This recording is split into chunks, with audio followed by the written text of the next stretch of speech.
You wake feeling tired and sore. Aw, Sonny, it's okay, you can just go back to sleep. Psych! Wake up! Come on! Wake up! Wake up! Wake up! It's not time to sleep. Get up, Sonny, because today we are going to continue exploring stuff around. The last few episodes have been so interesting, you could say very exciting. Hello, Terry here, and we are back with Fragment. And yeah, we wake up feeling tired and sore. After the reveal given by Shay, and then Inigo somehow appears. Very interesting. The reveal that which Kay, Clive, and Jasper is actually one the same person, which is shocking. Either way, yeah, enough talk, let's continue exploring this confusion, shall we? That dream. That dream. One is named Jasper and the other is named Clive. Very interesting. Right, the dream! Forcing yourself out of a haze, you sit up quickly enough that when your wrist bumps against a hard object, you can't help but yelp in surprise. Relatable, I usually just scream like, ah! Like that. Ow! What happened? Under a pillow? Excuse me? A box? Oh, it looks just like the one that that woman named Shay gave me in that dream. I don't remember putting a box under my pillow, that's for sure. I don't know how to react to all of this. Is it possible for something like this to be true? I don't know. Clive and Kay being the same person is nonsensical enough on its own, but Jasper being Kay is just downright impossible. Is it, though? There's no way to wrap your head around it when so many unanswered questions are coursing through you. What is physical and non-physical? What exactly is a soul? If a soul exists in the way Shay claimed, does that mean Jasper, Clive, and Kay all have separate souls now? Or are they three people sharing the same soul? How can a heart fragment the way that Case did? What does something like that even mean? I won't be able to answer those questions on my own. Indeed. Are these fragments or feathers or whatever useless now? If I can bring back Kay with them, then what's the point? You unlatch the lid from the box, opening it up and looking inside. You freeze. Why? Empty. Oh, okay. It's empty. The glowing object that was inside of this box up until now is simply gone. Oh, okay. Well, that's something to be surprised of. But in its place, a melody plays from within. The sound is reminiscent of a music box. Oh, okay, Yep, that is something that you should be surprised of. Hello. Do you know what it's like to be so all alone? My wish may be too big to yet be granted, and yet I do not give up. The love that fills her heart is strong and brave, and yet... The murmured words of two voices seem to pour out from within the box. One of them is recognizable as... Kay? Mom? Oh, is that her?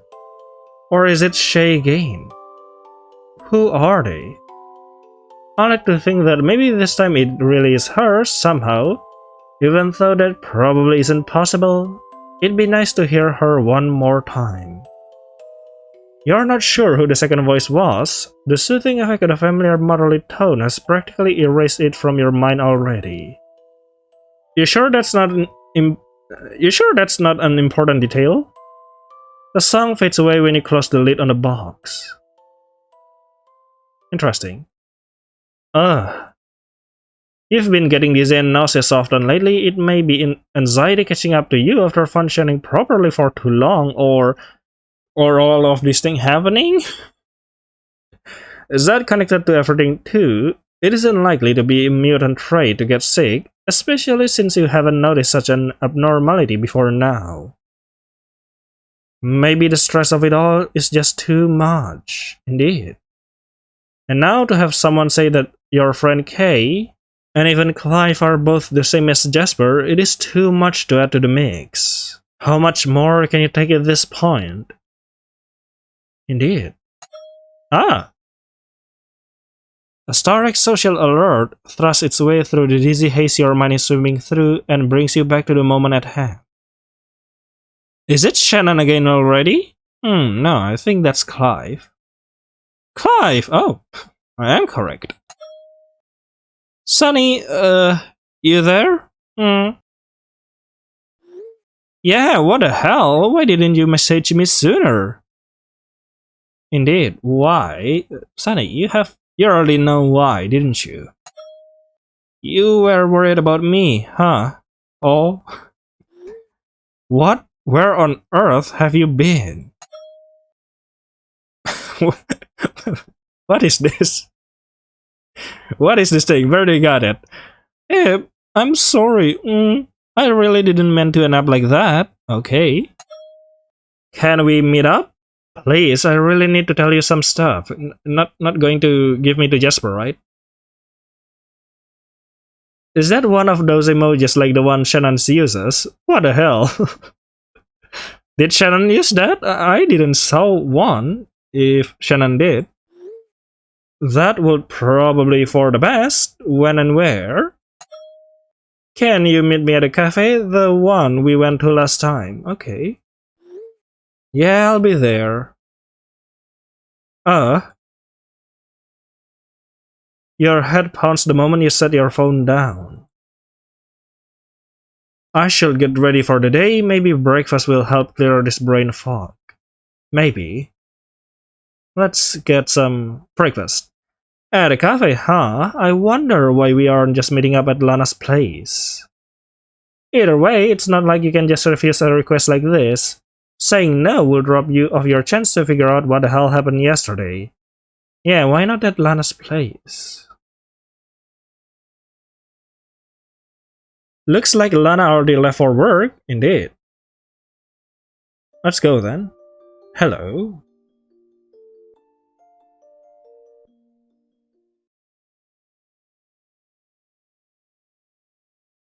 Well, I'll be damned, that's a really good background. The artist really did a good job at upgrading all of the background, isn't it? Nice. Loving it. Ah, you're actually here, indeed. Wait, is it the artist who upgrade this or... I don't know. But if it is the artist, then I'll give you a pat in the back. Excellent. Did you actually think I wouldn't come? No, well, maybe, yeah. I just... let's go inside. Looking even more nervous than usual, Clive slits the way into the cafe with a slight limp in his leg. Slight limp? Interesting. Oh, yeah, because yesterday he kinda slips and twists his leg. What will you two have today? Ah, same as last time. You must be a regular here now. No, and you, miss? A latte. Ah, interesting. Sunny. We really need to, talk and stuff. Listen, first thing first. You saved me back in that forest. I still don't fully understand why you were there, but I need to thank you. And I need to apologize too. I left you. I really regret doing that. No, you did the right thing. I wanted you to leave me. That just makes you sound suicidal. Well, he's not suicidal. If he is suicidal, he will probably just be dancing in front of Jasper and slapping his butt like, "Come here, Jasper, catch me if you can." Something like that. But no, he's not. It isn't like that. As Clive stammers and fidgets, you remember again what the woman had said to you. that Clive and Kay are somehow the same person. Is that really possible? They don't look much alike aside from their hair color. I don't know how to say this. What the hell? Well, say what? What do you want to say? He fidgets with an agitated expression. Hear me out, please. Okay, I'm hearing you out. That's what I'm here to do, yes. I keep ending up in these places where I save you, and I can figure out why it happens. Oh, that's because of Kay, isn't it? Kay influences your decision. There's this feeling that calls me over to you when you're in trouble. It's like if something bad happens to you, something bad will happen to me too. I don't know how to explain it. That sounds incredibly shady, I wonder. Maybe that feeling is connected to Kay, yes. There's really no way you can explain it. The only word for it that comes to mind is intuition. Alright. But you said something similar in the hospital. This is too weird to just gloss over. I know it's weird, but I can't explain something I don't understand. Well, whatever the reason, you protected me, thanks. How did you end up getting away after that? Jasper is a mutant and there was at least one other person there with him. Clive couldn't have fought off two people like that, could he? Well, yes. As they said, Clive and Jasper are connected. Wait, there is two people there? So it's three people, or is it counting Jasper and Clive? Wait. Unless Clive is also... Indeed. The fidgeting that Clive had finally stopped doing begins again in reply to your inquiry. The thing is... I don't remember. I see. That's a good excuse. I really don't know how I got away, it just happened. I've been trying to piece that together. It is why I didn't contact you sooner. I knew you'd be all, wow, you're a suspicious weirdo if I didn't have a reason. But you already are. But there isn't any reason. I believe you, it does sound suspicious. I'm giving you the benefit of the doubt. I believe you, I guess, or this one. I don't know if we can trust Clive yet, but I guess it's not bad to give him the benefit of the doubt. You're right that it sounds odd, but I'm giving you the benefit of the doubt. If it was an excuse or something, then I think you at least come up with something better than I don't know, indeed.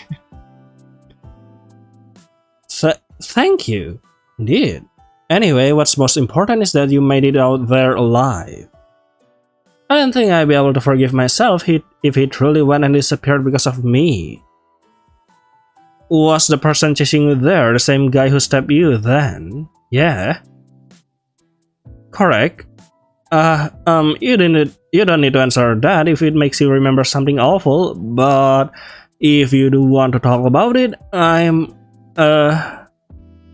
curious again. He nods. If he's able to tell that the question will make me feel like crap, then he shouldn't ask it all in the first place. He did tell me I don't have to answer, though I guess that's a start in the right direction, indeed.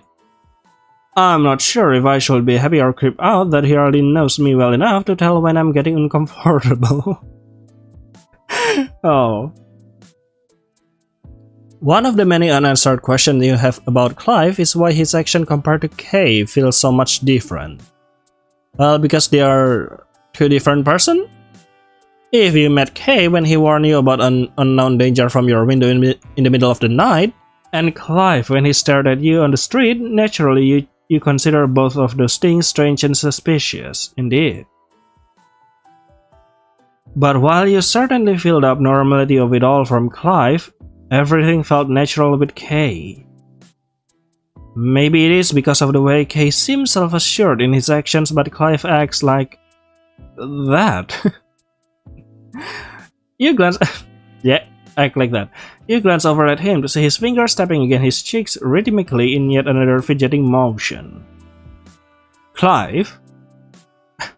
Gah! Yeah? I guess he was deep in thought too. Scythe?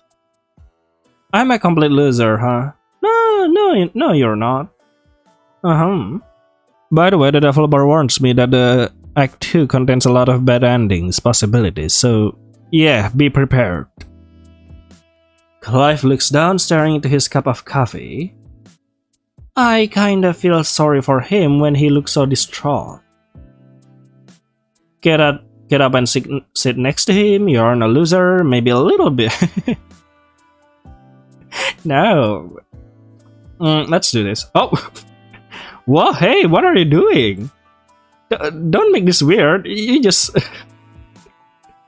you just seem really troubled and I thought having someone next to you might help. Gee. Oh. Hey. Your story doesn't make much sense. All I really know for sure is that you did save me back there. I appreciate that, I really do.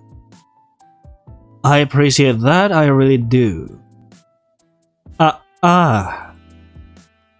No problem, ha ha ha. He laughs awkwardly. You're welcome. What's up with the stammering? He turns away and hides his face in his hood again. Nothing, I'm just glad I was helpful and all that. Okay. Totally not embarrassed. Wait, no, that's not it. I'm glad you're safe. Oh. He is embarrassed, huh? Indeed.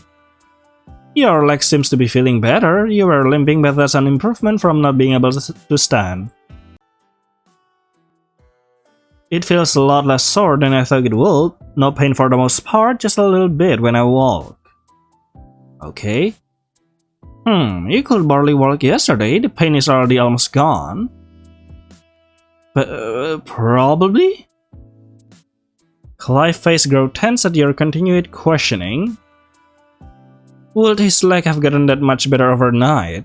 I'm not really sure, but if Clive really has some relation to Jasper and Kay, then...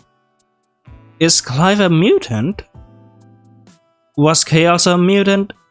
But Kay never said anything about it and he seems fascinated by my mutation. Clive, maybe the way he is right now, is similar to how I was before I met Kay. It is possible that even if he does have a mutation, he hasn't figured that out. Telling him would be risky though, there are too many odd variables involved here. I see that you're still wearing your ripped hoodie, by the way. You don't have any other clothes, don't you? It's my favorite one, I can bring myself to throw it away. Oh, I see. I had an outfit like that once. Oh, really? You have? But mine was back when I was a kid. Nowadays, I wouldn't wear a hoodie ripped like that. Oh, because you love Little Red Riding Hood. That's why you have a hoodie of red stuff. I don't know what the word to say it. Oh, that's so sweet. Don't say it like that. Sounds like you're making fun of me. I'm not a kid, and I'm not immature, okay? Alright, okay, you're totally not. Whatever you say, indeed. What kind of outfit was it? Well, it was more just a shirt than an entire outfit. Okay then. It was a white shirt with ruffled sleeves. I wore it so much that it got all worn out until it looked like an old cloth. Ew. Oh, it's those kind of... It's one of those old thing stuff, you know, old love things you have. Like a plushie or a pillow or a clothing or a blanket. That is fine. Even I have one. White? I don't know why, but I find it hard to picture you in all white clothes. Are you saying I'm not a picture-perfect image of purity? No. Mm-hmm. That? Don't get flustered. I'm joking. I already know it doesn't suit me. Does it, though? Is that why you stopped wearing it then? Because it didn't suit you? For one, I was 8 years old at the time. But you could also say that it was because it didn't suit me in a way. The actual reason... Oh. It reminds you of the time when your mother is still alive, isn't it? Ah, see? I was wearing it when I found out Mom was in a car crash the day she died. You give Clive a sidelong glance. His expression is yet again intrigued, but hesitant at the same time.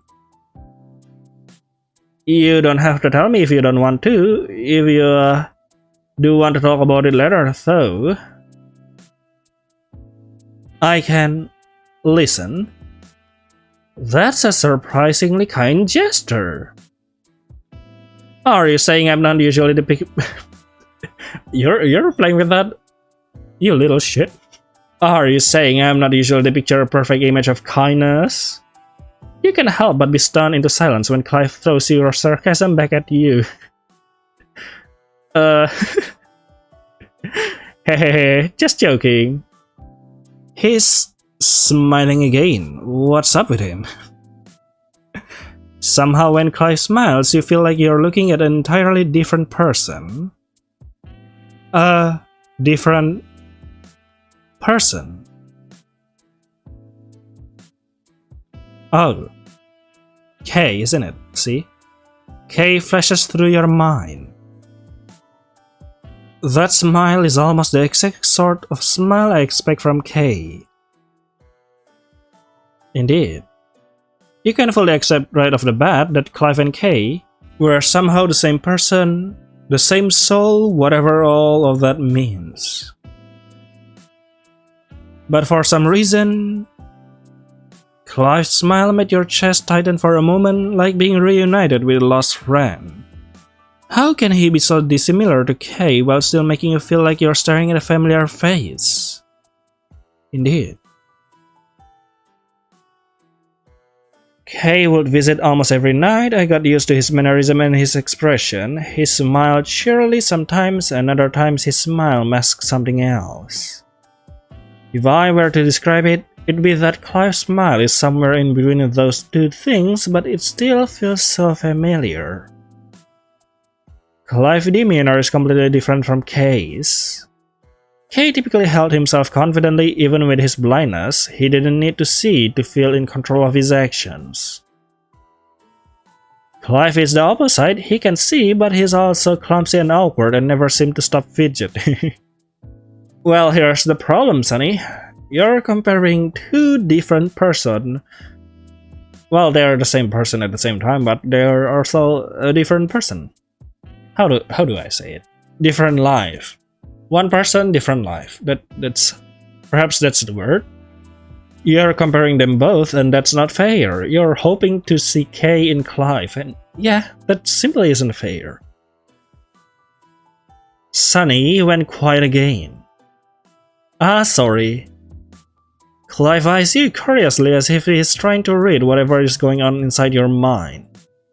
But he remains silent, and the quietness as you sip your drink and Clive taps his hand against his thigh is a self-soothing motion is somehow soothing. In a self-soothing motion, sorry.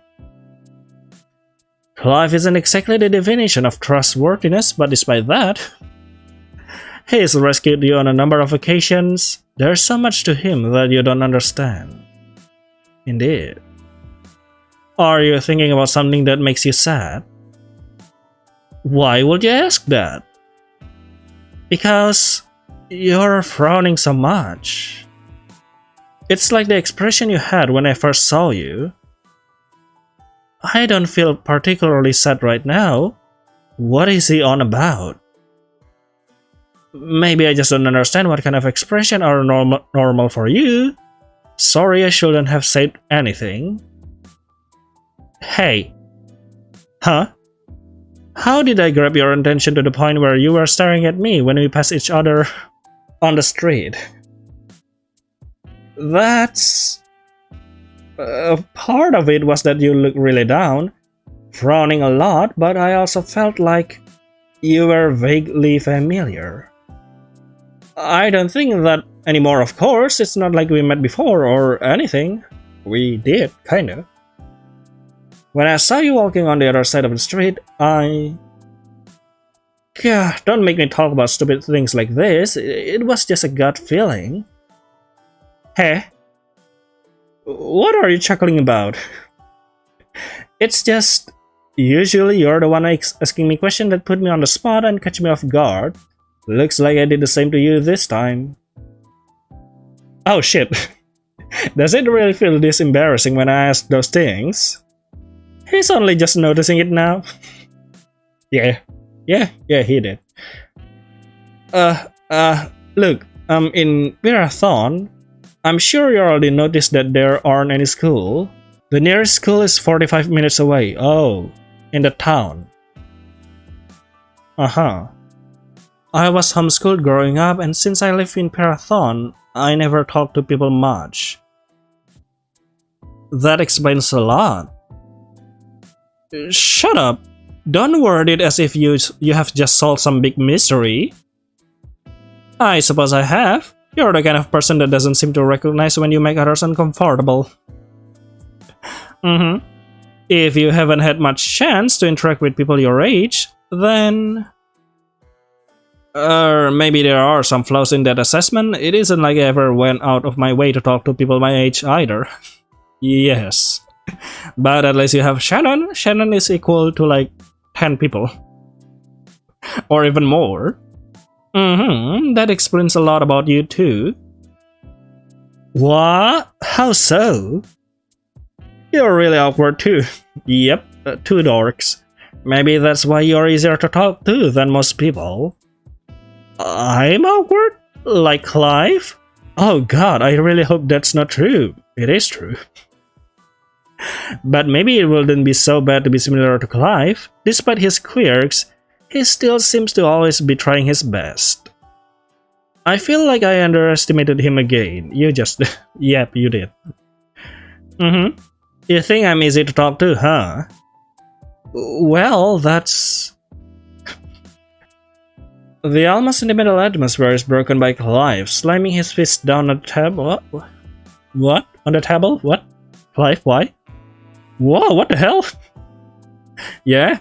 God, I always say things that make me sound like a loser when I talk to you. What is wrong with you? What? Excuse me? You're just... you're too easy to talk to that I end up blurting those stupid things out. No wonder you think I'm a creepy weirdo, no. Boundaries, Clive, boundaries. You can't just say whatever is in your mind to someone like that. Around someone like that. Boundaries. Boundaries, you dumbass. Oh no, Clive. He murmurs something under his breath. He pulls the cord on his hoodie at the same time, completely concealing his face beneath the scrunch-up hood. No, how do that look like? He makes me feel like I have done something wrong when he reacts like that. Indeed. You're not sure what made him climb up like this. At least he doesn't seem angry, just really embarrassed. The next thing you know, his hood-covered head is slumped over on the table. Yep. I talk way too much. You don't need to hide in your hoodie. What's wrong? Nah, let him be. What's wrong? What's wrong, Clive? When he speaks up with his reply, the words are muffled and quiet. Eye contact. Eye contact? You find it awkward to make eye contact? Is that it? Oh. Extremely. Could that explain why Kay are created to be blind? And that's why Kay has more confidence? Well, that is interesting. I won't force you to take the hood off entirely, but still, why make Kay so short? I won't force you to take the hood off entirely, but at the very least, you don't need to hide your face entirely. Is that okay with you? Yeah. Clive slowly loosened the strings until his face is visible again. But he still doesn't remove the hood entirely. A lot of his awkwardness probably stems from how shy he is. Clive has already pulled out enough money to pay for the two of you by the time you have finished sipping your drink. Even when you offer to pay this time, he refuses and insists on doing it himself. Okay. We are moving to the night, I guess. Let's see. Oh my, what? Where are we? Hey kiddo, was that Clive I saw you walking down the street with? Is it updated? What? Wait. See, the game is constantly updated, that's why you should check out and buy hard Fragment. Link in the description. Hey kiddo, was that Clive I saw you walking down the street with? Yes, it is. Let me take a look. Oh, interesting. Whoa, that's a Nintendo Switch. Lana, you're a gamer. Dang, bro. That's a headset, nice. Dang, that's a Nintendo Switch. You two are really getting along, thank goodness. I guess he isn't that bad to hang around after all. Right, a strange kid, but a good one. How do you get to know Clive, by the way? It is actually just as strange to me that someone like you ended up friends with him. I can't help but wondering how you two met. It was not one of my finer moments. Hey, he talked to me when I was sitting out on the front porch. Kind of an embarrassing story. Okay. I'm pretty curious when you worded it like that. And also, that's an interesting expression from Lana. Very interesting. Because I haven't seen Lana looks like that. Well, the smile on Lana's face remains, but something in her eyes conveys a feeling of bitterness. I was drunk out of my mind that hell, by the time Clive saw me out on the porch, I was probably flopped over looking like I pass out any minute. Oh. Had a bad day at work, nothing out of the ordinary, but that particular day I couldn't take it anymore. I can't remember much of the conversation, but I know he helped me back inside and offered to do anything he could to make things easier for me. Clive did something like that? Yeah, like I said, I don't remember much. I'm pretty sure at one point I told him my life story and just talked his ear off in a drunken haze. That kid stayed there all night, even after I passed out. Woke up with a hell of a hangover and he was there to help me through that too. I had no idea he was so nurturing. How long ago did you meet? How long ago? You mentioned that you met him a while ago, right? Do you remember when that all happened? Probably close to 2 months ago? It was a short while before I found out you'd be moving here. So after Kay's disappearance, interesting. 2 months?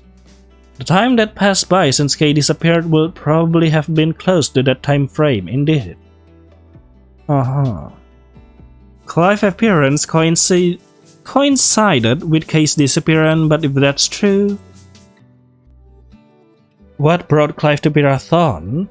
Kay last known whereabout, as far as I know, was in the city. Did Kay go to Pirathon for some reason? You know, I'm just really happy to see you both smiling. You had an adorable smile on your face when you get home, aw. And Clive can't hide his grin recently either. Is that so? He never seems to smile much that I have noticed. Every time I do see it, I feel kind of taken aback. Not like Kay, who was so full of smiles and sunshine. The best smile are the ones that are so genuine that the person you're directing them at doesn't even need to know are there, in my opinion. When someone makes an effort to smile every time you look at them, it can feel a bit fake to me. Oh, okay. Fake? What are you talking about? It isn't always fake, of course. I meant more like, some people will grin at you for your sake more than their own. But then the smile that come out naturally when they are not forcing them on for you are all that much more sweet. My ex-boyfriend was like that. But that's a story for some other time. Hey, okay. I hadn't thought of it that way before.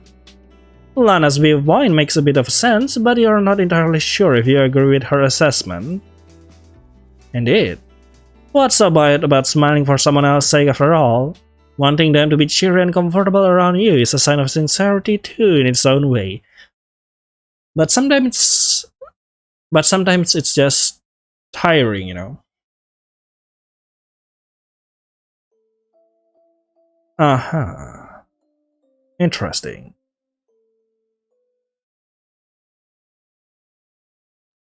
I'm so conflicted. About what? Waffles or pancakes? Case Clive, case Jasper, nonsense. I can't find a way to tell myself it isn't true, though. The more I think about it, the more I feel like it can be shrugged off as a bullshit. But if it is true, then the boy who helped me so much is also the man who wants to kill me. Nah, it's different and same. The moment you say those words out loud, you shake your head. No.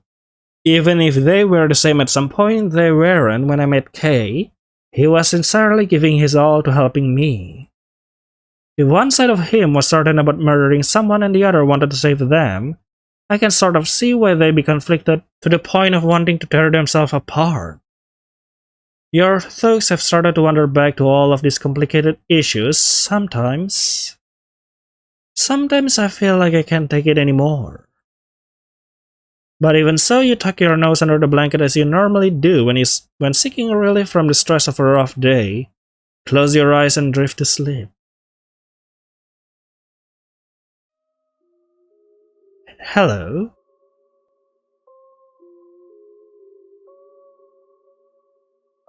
Very interesting. This is the beach where we are hunting seashells with Clive and get almost shot by a laser beam, isn't it? You open your eyes to a hazy sight stretching out in front of you. Interesting music, by the way. Is this the Pirathon Beach?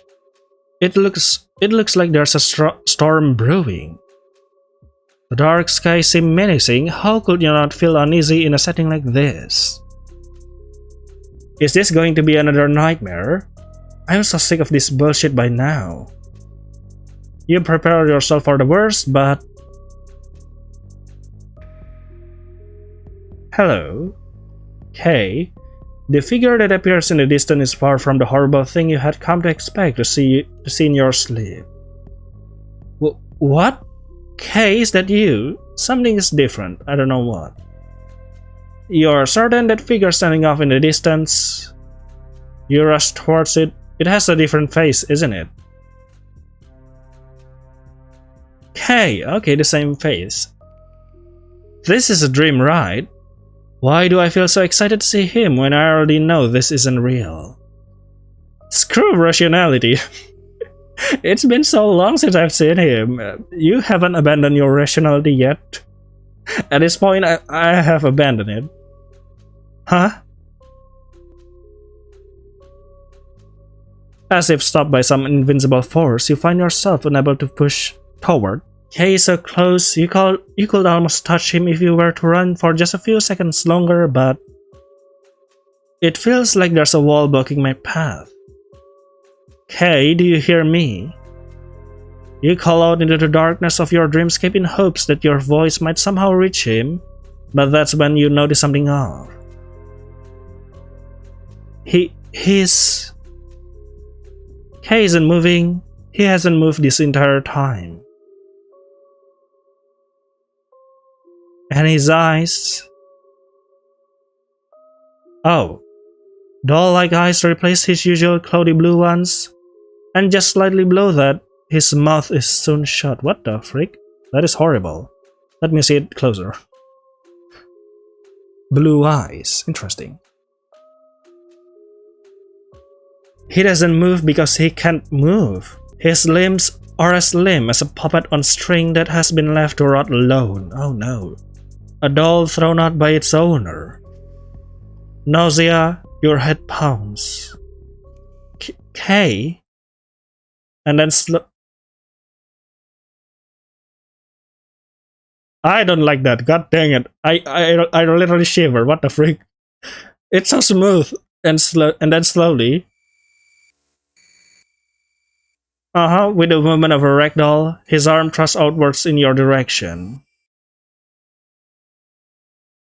The first instinct you have is to back away from the unseen wall, blocking you from progressing onwards, but instead you freeze in place.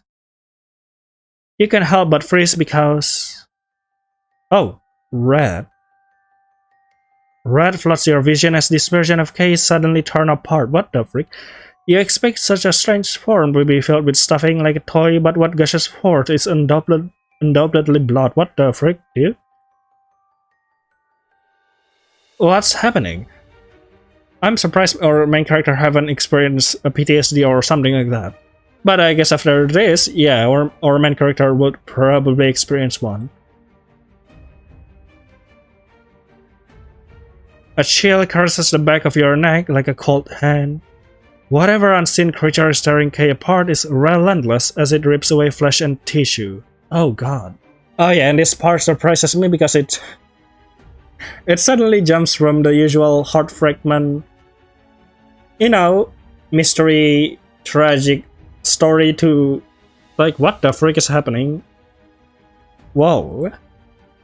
You want to tear your eyes away, but you continue to stare at the gore-filled scene as though hypnotized by it. And no matter how harshly the blood splatters forward, none of it reaches you. The unseen wall keeping you from progressing holds back the blood too, keeping you clean and dry. Why doesn't it stop already? I have seen enough of this. Is that you, Inigo? You can make it stop. Who are you? Tell me how then. First, you need to want it to stop.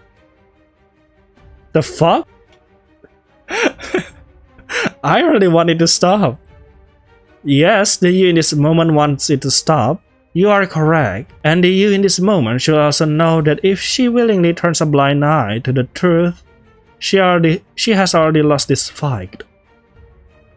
I don't believe that's what you want. You truly desire a happy ending for everyone. Right. Well, I do. Who are you who dare to challenge me? Do you think someday you'll understand? Yeah, probably. Do you think someday you'll see the truth? Sure. Oh. Will you ever see it, Sonny? Will you ever realize what needs to be done to save all of them? I don't know. We'll just see. Oh. Thursday, Clive's Road. Oh, the music feels so wrong. Well, that is horrifying. Let's end the video right here. See you later then. Bye bye.